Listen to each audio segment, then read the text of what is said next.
Okay, so some words from me about censorship and this online safety act that's come into power in the UK. Now, the first thing to say about this is that they've probably been monitoring phone calls, emails, hacking into systems that are supposedly secure, like Telegram, for example, and monitoring people of they decide who of interest. They've been doing this for, I don't know, over a decade, I would imagine. So on those grounds, it's kind of like not really too much of a change, really.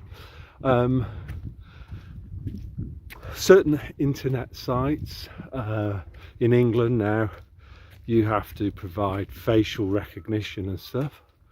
Completely out of order. First time that's happened. That is a big change, and I can understand why people might want to use VPNs to do that. That said, I don't really know too much about the technology of these things, but I'm pretty sure that the government would still be able to, even if you were a British citizen using a VPN, if they wanted to, they could still find out your browsing history and all of that. I have no doubt about that, because I think this is one of the things that they do, is that they try to convince people that they're safe when they're not. You know, they have backdoors into stuff. So that's the first point. Second point is about censorship. It's rarely effective. The most effective form of censorship, though, is self-censorship, and this is something that they're really pushing at the moment. So this is one of the reasons why there's been so much noise around this Online Safety Act. They want to put the fear of God into you so that you won't write anything that they might disapprove of, or share ideas or information that might run counter to their narratives. And then, of course, you know, the other thing that they do is that they stage events that never happened, where they sort of say, oh, look what happened to XYZ. They spoke out, and then the government did, you know, put them in prison or something. I'm convinced that most of those are fake. Why? Well, to create fear. Why do they want to create fear? Well, so that you choose of your own volition to keep your mouth shut. The second thing about censorship is that it tends to wake people up. So maybe a normie who wasn't previously, you know, they maybe gave two-tier Kia the benefit of the doubt. Yeah, those sorts of normies, they're likely to think, well, why are they doing that? Why are they censoring people? You know, maybe these conspiracy theorists who sort of pointed out that, like I did in 2020, that the UK was moving in a totalitarian direction, are actually right. Maybe there's something to all of this. So censorship always backfires because people ask the question, why are they doing this? You know, in a so-called liberal democracy like Britain, it will just wake even more people up to the fact that Britain is totalitarian, it's authoritarian, it's certainly not liberal in any sense of the word. The third thing is that censorship is easily circumnavigated. So human beings are way more intelligent than computers. Don't get me started on like the hoax that is AI. And basically human beings can adapt their language so that you know, they avoid triggering an algorithm. And actually that language that develops, it actually adds emphasis to the arguments.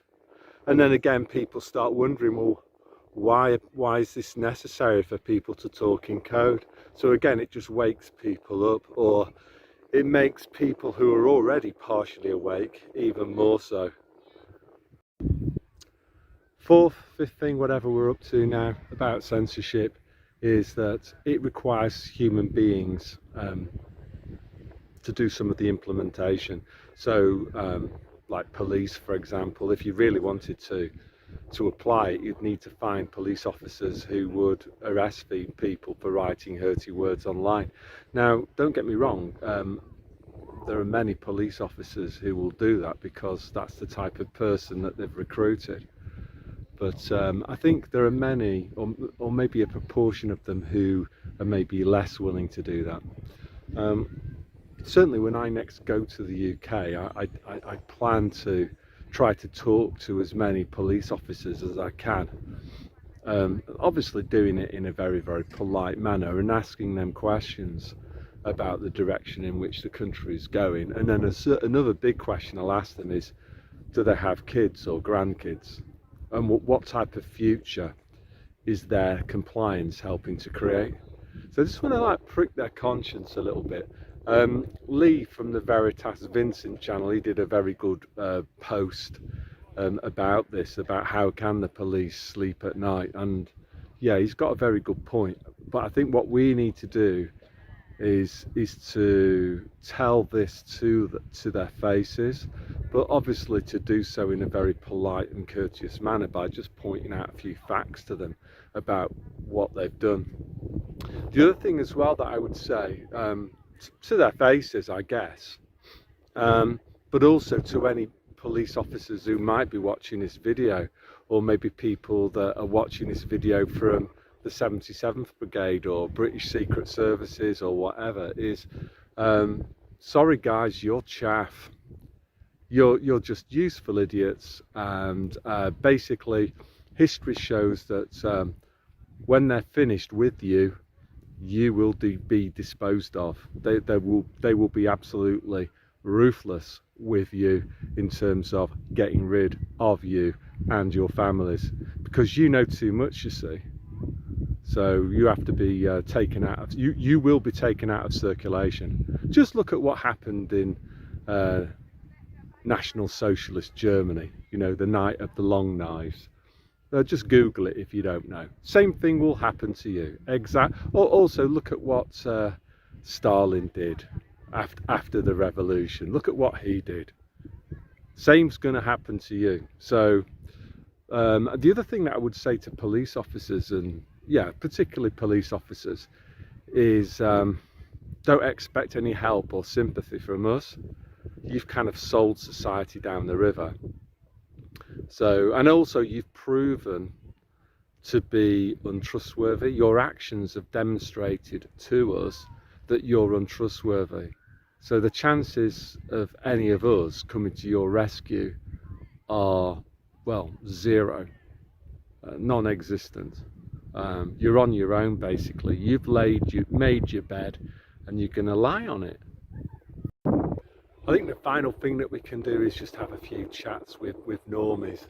I like the Sanity for Sweden approach. I've not talked to you about this, but you know, remind them about, you know, the medical experiment, and you know, say to them, oh, I'm sure you'll be all right. Sure, there's nothing for you to worry about, and stuff like, what else did he say? He said, yeah, I'm sure you did your research before you decided to take part in the experiment.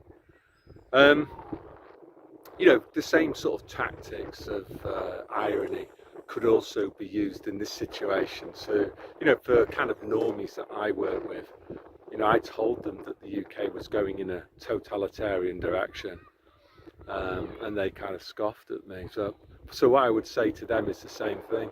Oh, I'm sure that Keir Starmer's on your side. I'm sure that nothing untoward is going on. And, you know, I'm sure you've done all your research on all of this, and, you know, you've just got nothing to worry about. Anyway, that's all I want to say today. So, God bless.